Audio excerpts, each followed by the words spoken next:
आज्ञाकारिता का मूल्य बलिदान से भी बढ़कर मुख्य पद 1 शमूएल 15:22। तब शमूएल ने कहा, क्या यहोवा को होम बलि और मेल बलि उतने ही भावते हैं जितना कि यहोवा की बात मानी जाए? निश्चय आज्ञा मानना बलिदान से उत्तम है और उसकी ओर मन लगाना मेढ़ों की चर्बी से भी उत्तम है। परिचय। आज हम एक ऐसे विषय पर बात करेंगे जो हमारे आत्मिक जीवन की नींव है, आज्ञाकारिता। संसार हमें सिखाता है कि बड़े बड़े काम करो, बड़ा बलिदान दो, बड़ा दान करो, बड़ी बड़ी सेवाएं करो। लेकिन परमेश्वर का वचन हमें बताता है कि इन सब से भी बढ़कर एक चीज है जिसे वह सबसे अधिक महत्व देता है, और वह है उसकी आज्ञा मानना। 1 शाऊल की गलती। संदर्भ। यह वचन राजा शाऊल के जीवन की एक दुखद घटना से निकला है। परमेश्वर ने उसे अमालेकियों को पूरी तरह से नष्ट करने की आज्ञा दी थी। किसी को मत बख्शो, कुछ मत रखो। लेकिन शाऊल ने लोगों की सुन ली। उसने अमालेक के राजा अगाग को जीवित छोड़ दिया और सबसे अच्छे पशु बलिदान चढ़ाने के लिए बचा लिए। जब भविष्यवक्ता शमूएल उससे मिलने आया तो शाऊल ने गर्व से कहा, मैंने यहोवा की आज्ञा पूरी कर दी है।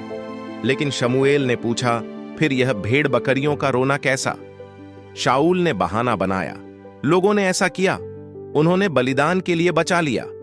शाऊल ने आज्ञा का पालन करने के बजाय अपनी बुद्धि और लोकप्रियता पर चलना चाहा। उसने सोचा कि बलिदान देकर वह अपनी गलती को सुधार सकता है। 2 आज्ञाकारिता का अर्थ, आज्ञा मानना का अर्थ है परमेश्वर के वचन को अपने जीवन का अंतिम सत्य मानना। यह हमारी सुविधा के अनुसार नहीं, बल्कि परमेश्वर की इच्छा के अनुसार चलना है। यीशु ने यूहन्ना 14:15 में कहा, यदि तुम मुझसे प्रेम रखते हो तो मेरी आज्ञाओं को मानोगे। प्रेम का सबसे बड़ा प्रमाण हमारी आज्ञाकारिता है, न कि हमारे बड़े बड़े काम। 3 बलिदान क्या है? बलिदान अपने आप में बुरा नहीं है। परमेश्वर ने स्वयं बलिदान की व्यवस्था दी थी।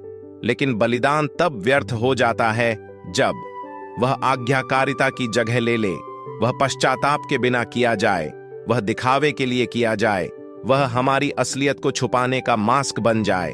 शाऊल का बलिदान एक ढक्कन था, एक बहाना था। वह परमेश्वर से यह कहना चाहता था, देख मैंने तेरे लिए कितना बड़ा काम किया है, जबकि उसने परमेश्वर की सीधी आज्ञा का उल्लंघन किया था। 4 आज्ञाकारिता क्यों बेहतर है? 1 यह हमारे हृदय की सच्चाई दिखाती है। बलिदान बाहरी कर्म है, आज्ञाकारिता भीतर का स्वभाव। परमेश्वर हमारे हृदय को देखता है। 2 यह हमारे विश्वास को प्रदर्शित करता है। जब हम परमेश्वर की आज्ञा मानते हैं तो हम दिखाते हैं कि हम उसकी बुद्धि पर भरोसा करते हैं, चाहे हम समझें या न समझें। 3 यह हमें परमेश्वर के निकट लाती है। आज्ञाकारिता हमारे और परमेश्वर के बीच संबंध को गहरा करती है। यीशु ने कहा, तुम मेरे मित्र हो यदि मेरी आज्ञा मानो। 4 यह सच्चा बलिदान है। रोमियो 12:1 कहता है, अपने शरीरों को जीवित, पवित्र और परमेश्वर को भावता हुआ बलिदान करो, यही तुम्हारी आत्मिक सेवा है। सच्चा बलिदान आज्ञाकारिता से शुरू होता है। 5 आज के संदर्भ में आज हमारे लिए इसका क्या अर्थ है? जब परमेश्वर का वचन कहे क्रोध मत करो, लेकिन हम कहें मैं चर्च के लिए बहुत दान देता हूं, यह शाऊल का बलिदान है। जब परमेश्वर कहे क्षमा करो, लेकिन हम कहें मैं प्रार्थना सभा में बहुत समय देता हूं, यह शाऊल का बलिदान है। जब परमेश्वर कहे अपना दशमांश दे, लेकिन हम कहें मैं चर्च का अध्यक्ष हूं, यह शाऊल का बलिदान है। परमेश्वर हमारे बड़े बड़े कामों से नहीं, बल्कि हमारे आज्ञाकारी हृदय से प्रसन्न होता है।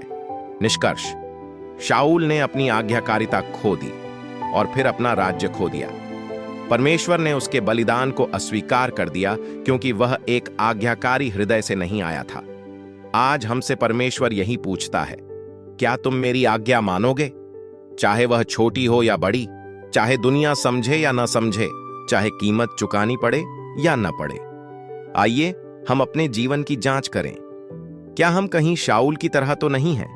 क्या हम अपने बलिदानों, सेवाओं और धार्मिक क्रियाकलापों के पीछे अपनी आज्ञाकारिता की कमी को छुपा रहे हैं?